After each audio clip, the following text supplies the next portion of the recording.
The radiology department has this to say on the matter of medical imaging and radiation safety.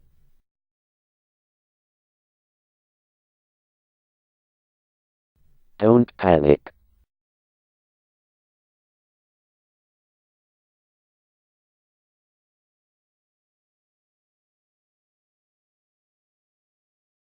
Without one form or another of radiation, medical imaging would not be possible. Therefore, it is important to be aware of where radiation comes from and the types of radiation that are used in medical imaging in order to work safely and avoid unnecessary exposure. There are many different types of radiation, and these are all part of the electromagnetic spectrum.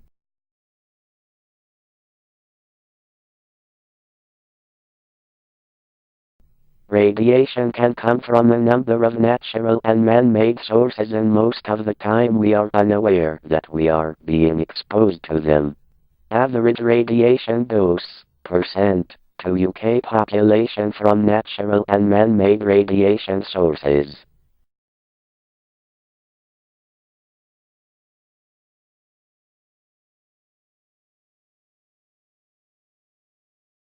Medical imaging uses ionizing and non-ionizing radiation. Ionizing radiation. X-rays, gamma rays, beta particles and alpha particles. Non-ionizing radiation. Ultrasound and magnetic resonance imaging. Both ionizing and non-ionizing radiation can be harmful to organisms. In general, however, ionizing radiation is far more harmful to living organisms per unit of energy deposited than non-ionizing radiation, since the ions that are produced by ionizing radiation, even at low radiation powers, have the potential to cause DNA damage, which can affect an individual in their lifetime or be passed on to their offspring. By contrast, most non-ionizing radiation is harmful to organisms only in proportion to the thermal energy deposited, and is conventionally considered harmless at low powers, which do not produce significant temperature rise. The most common form of medical imaging equipment using ionizing radiation is the X-ray machine. Computed tomography, CT scanners also use X-rays to generate images. Nuclear medicine detects radiation emitted by patients injected with radioisotopes. Medical imaging equipment using non-ionizing radiation are ultrasound and magnetic resonance imaging.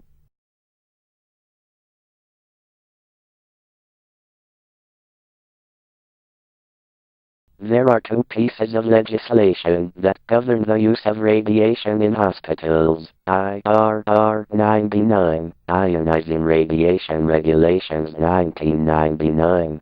Health and safety legislation aimed at the protection of staff. ERMR 2000, Ionizing Radiation Medical Exposure Regulations 2000. Legislation aimed at protecting patients when they attend for radiation investigations or treatments. Ionizing Radiation Regulations 99, ERMR 2000, and local rules define standard operating procedures. These in turn will help to protect patients and of course members of staff working within areas where radiation occurs. Radiographic examinations are performed in controlled areas. Definition of controlled areas.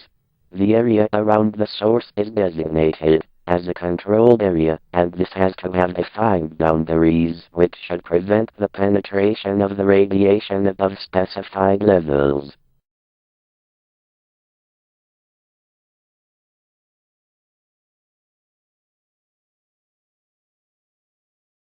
Local rules stipulate who can access the controlled area and applies to staff, patients, workers and visitors, as well as the examinations that can be performed in that area.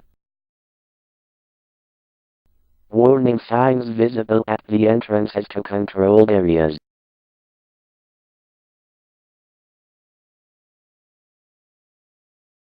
When the yellow controlled area X-rays sign is illuminated, this means the X-ray unit in the room is turned on and an exposure may take place at any time.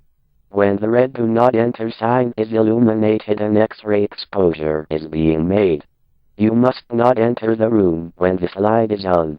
You may only enter the controlled area under the authorization of the operator. For X-ray equipment and CT scanners, it is important to remember that X-rays are only present in an examination-controlled area when an X-ray exposure is being made. Equipment which is switched on will not emit X-rays unless an exposure is being made by the radiographer or operator.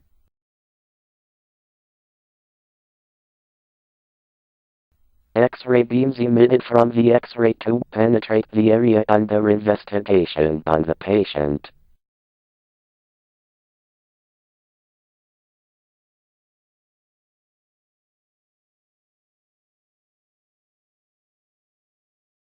The X-rays that completely penetrate the patient are captured on X-ray cassettes, digital detectors or image intensifiers, and are then processed for viewing. CT scanners also use X-ray tubes which rotate around the patient as they pass through the CT scanner. This produces cross-sectional imaging of the patient. During an X-ray examination, there are two main sources of radiation that you need to protect yourself against: the main X-ray beam and scattered X-rays. Scattered radiation will be produced whenever the X-ray beam strikes the patient and will be given off in all directions.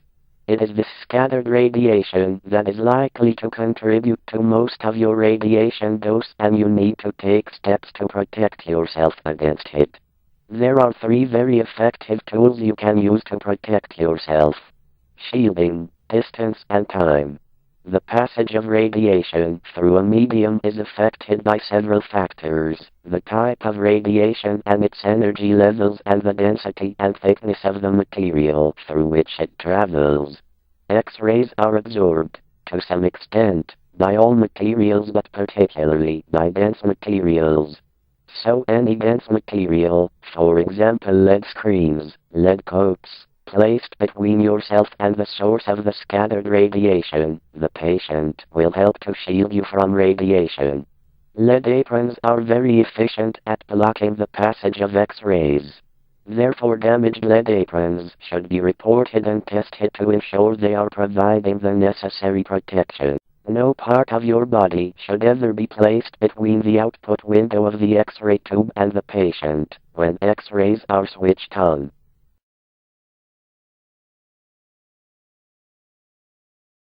This will protect you from the main X-ray beam.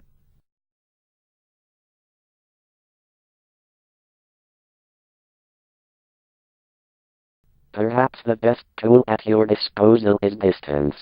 The further away from the source of the radiation you are, the smaller your radiation dose will be. If you double your distance from the source of radiation, you will reduce your radiation exposure by a factor of 4. If you are 3 times further away, your exposure reduces by almost a factor of 10. This is known as the inverse square law. The longer there is radiation present, that is, the longer the X-rays are switched on, the larger your radiation dose will be. Reducing time spent in an area where there is radiation present will therefore reduce any potential dose. Mobile X-ray units are used to perform examinations, usually chest X-rays, on patients too clinically unwell to leave the ward. Unnecessary staff and visitors will need to wait at a safe distance outside the bed bay area, and the radiographer will say when the exposure is about to occur. Mobile C-arm image intensifiers are used in operating theaters. Staff must be kept to the minimum necessary for the procedure when radiographic screening is taking place. Lead aprons must be worn at all times when these units are present, as the surgeon could instruct the radiographer to make an exposure at any time. A warning light and sound is activated when an X-ray exposure is being made. Patients for nuclear medicine require the administration of the radiopharmaceutical, a radioactive injection, at a given time before their examination, which is absorbed by the body tissues. The patient emits radiation for several hours following the injection, which is detected by the nuclear medicine gamma camera creating the image. The nuclear medicine department will provide appropriate safety information to follow after the injection with the radiopharmaceutical. The patient needs to avoid prolonged close contact with young children and pregnant staff and visitors to keep the radiation dose they receive to a minimum. Unlike CT scanning or X-ray studies, no ionizing radiation is involved with MRI. During MRI scans, patients lie in a strong magnetic field which aligns all the hydrogen protons in their body in the same direction. Radio waves directed at the patient's body jostles the protons a bit off their axis and makes them spin in the same direction. Energy is released after exciting the molecules, which in turn emits energy signals that are picked up by the MRI scanner. This information is processed and generated into the MRI image.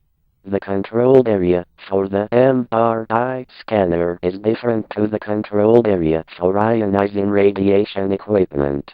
The MRI scanner has a strong magnetic field, which is always on and extends for some distance from the scanner. All personnel, staff, visitors, patients and workers are required to complete an MRI safety form before entering the MRI examination room. You must not take any items into the MRI examination room which could be attracted to the magnet. Only authorized equipment compatible with the MRI scanner can be taken into the controlled area. Failure to follow these rules could result in serious injury to patients or staff. Reducing radiation dose to staff and others. How to keep doses as low as reasonably practicable.